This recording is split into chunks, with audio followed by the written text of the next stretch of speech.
अभी कांग्रेस ने एक एफआईआर सेल तैयार किया है जो लोगों को सच बोलने पर उनके ऊपर एफआईआर कर देते हैं। तो मैं कुछ बोलना चाह रही थी कि अगर तुम लोग सच वाले हिंदू हो, वैसे तो तुम हो नहीं, तुम तो घटिया हो, तुम्हारी तो जाति पता नहीं कौन सी है।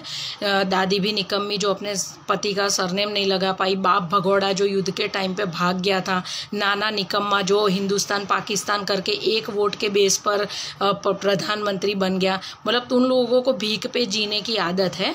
तो इतने सारे घोटाले करके खुद की माँ बेल पे घूम रही है, मुफ्त के बंगलों में रह रहे हो, तो भी बेशर्मों की तरह लोगों को सवाल पूछते हो।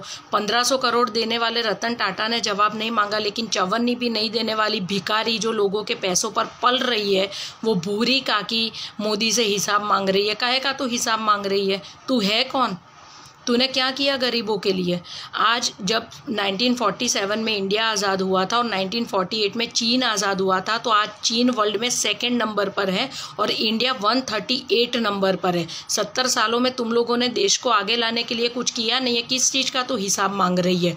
पाकिस्तान बना तुम्हारे राज में, बांग्लादेश बना तुम्हारे राज में, मुस्लिम पर्सनल लॉ आया तुम्हारे राज में, अल्पसंख्यक का मंत्रालय बना तुम्हारे राज में, अल्पसंख्यक के विद्यालय बने तुम्हारे राज में, अल्पसंख्यकों का लॉ बना तुम्हारे राज में। तुमने हिंदुओं के लिए क्या किया? तुमने हिंदुओं को आरक्षण दिया। क्यों? क्योंकि हिंदू अंदर अंदर लड़ता रहे, मरता रहे और तुम लोग अपनी रोटियां सेकते रहो। जिन किसी को भी पता नहीं है, मैं उन लोगों को बता दूं कि Nehru actually Hindu common bill code bill लाना चाहता था, जिसके चलते सरदार वल्लभ भाई पटेल ने उनको बोला था कि अगर तुम ये बिल लाए हिंदुओं के लिए तो मैं कांग्रेस से इस्तीफा दे दूंगा। इसलिए उनके देहांत के बाद इस नेहरू निकम्मे ने हिंदू कोड बिल पास करवाया था और आज जो ये हिंदू भुगत रहा है ना, वो उस निकम्मे की वजह से भुगत रहा है।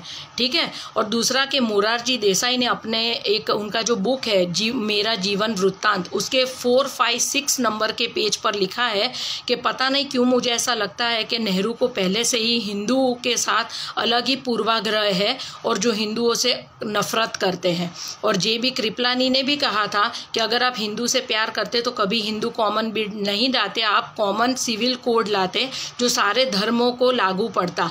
लेकिन आपने हिंदुओं पर अपना गुस्सा उतारा और आप हिंदुओं को धोखा देने के लिए जनोई पहनते हो। ये जेबी कृपलानी के शब्द है। तो मतलब ये परिवार पूरा नीच परिवार है जिन्होंने सिर्फ देश को लूटने का काम किया है और देश की बर्बादी में पूरा योगदान है। अभी भी समझ जाओ, हिंदू एक हो जाओ और इन लोगों की बैंड बजा दो। कांग्रेस मुक्त भारत करोगे तभी जाकर तुम्हारी जिंदगी सुधरेगी, वरना तुम्हारी जिंदगी ये लोग नर्क बना देंगे। इससे अच्छा तुमको नहीं समझा सकते हैं अब। वंदे मातरम।